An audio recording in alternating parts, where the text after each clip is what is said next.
बिस्मिल्लाहिर्रहमानिर्रहीम। निज़ाब चैनल के मुअज़्ज़िज़ सामीन अस्सलामु अलैकुम।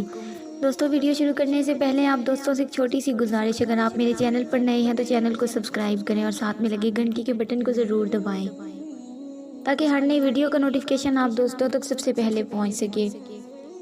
वीडियो अच्छी लगे तो इसे लाइक और अपने दोस्तों के साथ शेयर भी लाजमी किया करें।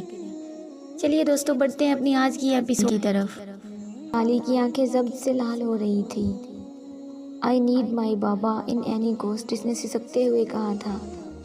आई need you in any cost, मैं जानता हूँ मैंने तुम्हें तकलीफ़ दी है, लेकिन मैं तुम्हें खोना नहीं चाहता था।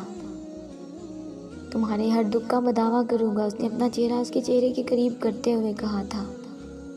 उसने अपना चेहरा पीछे करना चाहा था। अली ने उसकी कमर में हाथ डालकर खुद के करीब किया। इतना कि दोनों के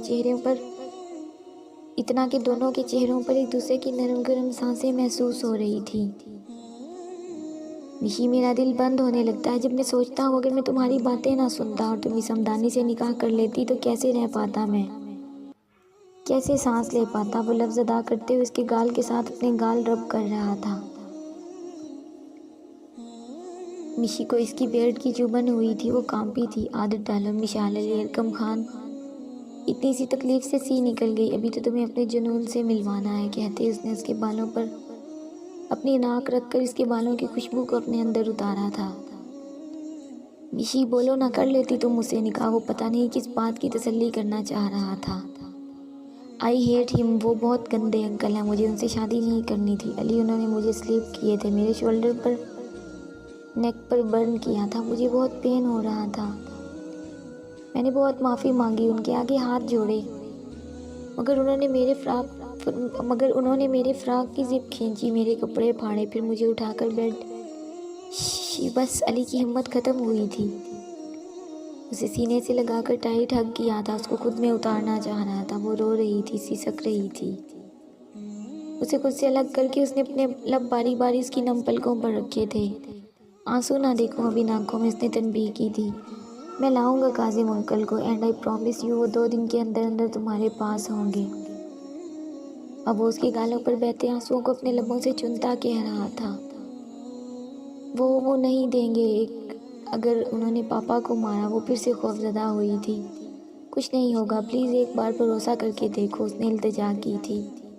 आई नीड पापा, मैं उनसे बातें करना चाहती हूँ, उनके पास बैठना चाहती हूँ, उन्हें हग करना चाहती हूँ। I lost my mother but I don't want to lost my father. वो फिर से रो रही थी। सब होगा, ट्रस्ट मी। रोई रोई आंखें लाल होकर अलग अलग ही गजब ढा रही थी। छोटी सी सुर्ख नाक भी उदास थी, होंठों पर मीठी मीठी रेड लिपस्टिक इसका ईमान डगमगा रही थी। उसने इसे लिटाकर इसके गले से दुपट्टा उतारना चाहा था। No no, my neck is dirty, some bad marks on it. इसने भीगी पलकों से मजबूती से इसके हाथ पर हाथ रखकर अपना दुपट्टा उतारने से रोका था। These marks are priceless for me, precious for me, कहकर उसने इसके गले से दुपट्टा उतारकर सोफे पर फेंका था। वो इसके एक एक जख्म पर बारी बारी अपने पुरहिद्दत लम्स छोड़ रहा था और इसकी कुर्बत में कांप रही थी। You know Mishi, you are my love, I love you my life. इसके होंठ बोलते हुए इसके होंठों को छू रहे थे। आप, इससे पहले वो अपने लड़ते होंठों से कुछ कहती।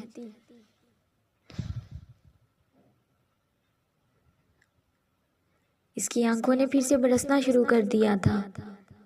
जब उसे उसके आंसू अपने चेहरे को गीला करते महसूस हुए तो उसने इसे छोड़ा था। लंबे लंबे सांस लेते अपनी सांस बहाल कर रही थी। हथेली की पुष्ट से इसने अपने गीले होंठों को साफ करते बेयकीनी से उसे देखा।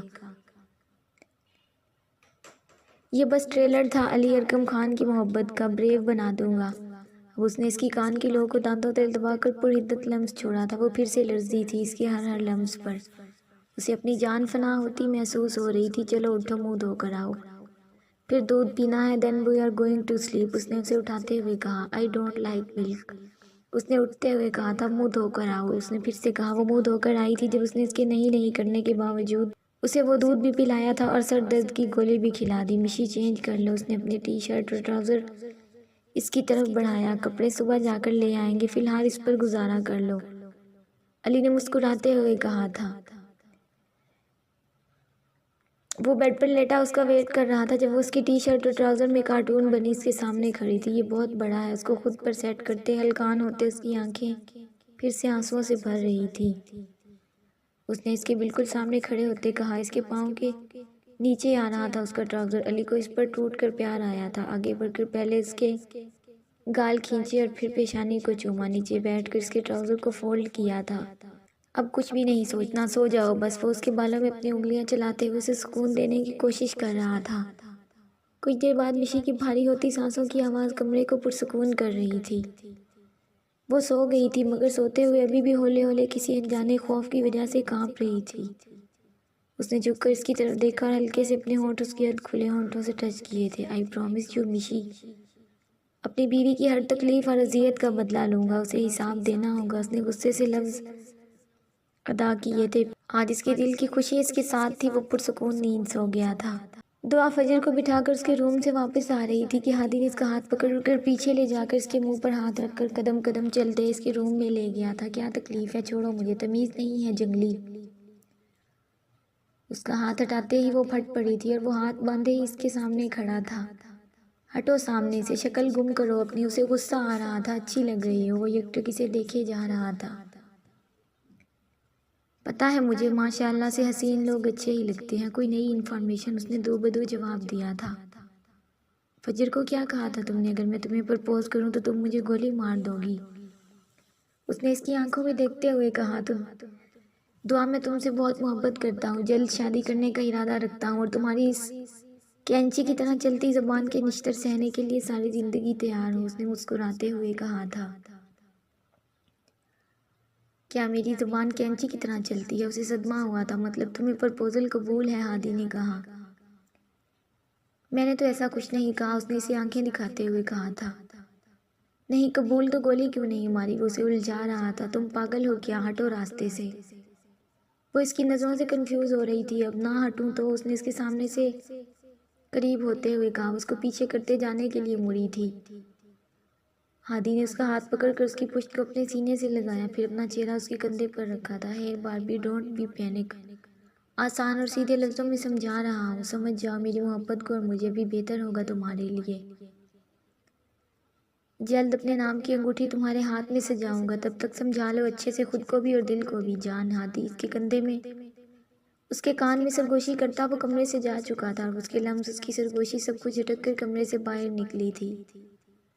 मगर दिल के किसी कोने ने उसे उसकी हमनवाई और सच्ची मोहब्बत की सदाकत दी थी, जिस पर वो हौले से मुस्कुराई थी। तकरीबन 10 बजे अजलान की आंख खुली। साथ लेटी फजर के चेहरे के नकूश को उसने बड़ी गौर से देखा था। कितना थकाया था ना उसको इस लड़की ने और उसकी मोहब्बत ने, मगर वो पुरसुकून था। वो बड़े सुकून से सो रही थी इसकी शर्ट पहने। स्ट्रॉबेरी इसने झुककर इसकी गर्दन में मुँह दिया था। वो हल्का सा कसमसाई थी।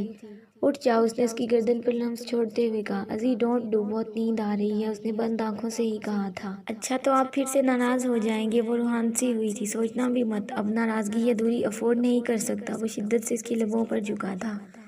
चलो उठो, फ्रेश होकर आओ, मुझे देखना है मेरी गुर्बत के रंगों ने तुम्हें कितना सजाया है। कुछ देर के बाद उसको आज़ादी देते हुए उसको उठाते हुए कहा था उसने, जिसकी आंखें नींद के खुमार से बोझल थी।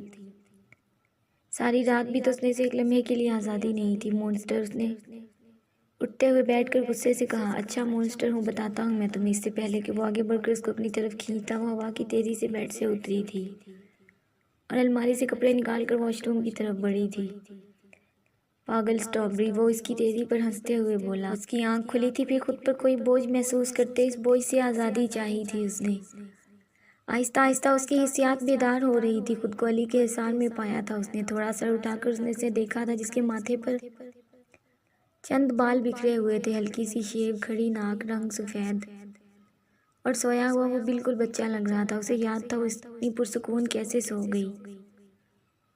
बचपन में इसके पापा भी उसे ऐसे ही सुलाते थे, अपने हग में लेकर उसके बालों में उंगलियां चलाते, और वो पुरसुकून सी सो जाती थी। क्या था ये शख्स? पल में तोला पल में माशा। तकलीफ भी देता था, मरहम भी लगाता। वो खुद से उसे दूर भी नहीं कर पा रही थी और उससे दूर भी जाना चाहती थी। उसे वो अच्छा लगा था और मोहब्बत वो वक्त के साथ हो ही जाती। निकाह का बंधन ही ऐसा है। उसने हाथ बढ़ाकर इसके माथे पर फैले बालों को पीछे हटाया। कितनी देर वो उसे ऐसे ही देखती रही थी। कुछ मिला? उसने बंद आंखों से कहा था। वो इस अचानक आवाज़ से डरकर उसके अंदर घुसी थी। उसको खुद को जोर से पकड़ते वो मुबहम सा मुस्कुराया था इसकी हरकत पर। वो तो इसके लम्ब से ही जाग गया था। बोलो, उसने खुमारज़दा लहजे में उसके कान के पास सरगोशी की थी। क्या वो फिर से उसकी कुर्बत पर लड़खड़ाहट का शिकार हुई थी जो मेरे चेहरे पर ढूंढ रही थी कब से? उसने इसे आंख विंक करते हुए कहा, मुझे वॉशरूम जाना है, छोड़े। वो अपना आप छुड़वाते हुए बोली, बहुत जालिम हो तुम मिशी। वो उसकी कान के लोग को चूमते हुए पीछे हुआ था और वो तेजी से वॉशरूम में गायब हुई थी। तेजगाम एक्सप्रेस, उसने कहका लगाते हुए कहा। वक्त ऐसे ही गुजरता चला जा रहा था। अहमद की लाख कोशिशों के बावजूद वो भीमू से किशमिश को छीन नहीं पा रहा था। अल्लाह ने निधि और हैदर को बहुत खूबसूरत बेटे से नवाजा था और ठीक 4 साल के बाद भीमू और किशमिश को बेटी से, और फिर एक और दफ़ा अल्लाह ने निधि की गोद भर दी थी जो इसके बेटे से 6 साल छोटी थी। कैसी लगी आज की एपिसोड लाजमी बताइएगा। कल के बाद नावल वैसे तो इश्क का सफ़र ख़त्म हो जाएगा दोस्तों। खुश रहें, आबाद रहें, सलामत रहें। मिलते हैं नेक्स्ट एपिसोड में। तब तक के लिए अपना ख्याल रखें और दुआओं में याद रखें। अल्लाह हाफिज़।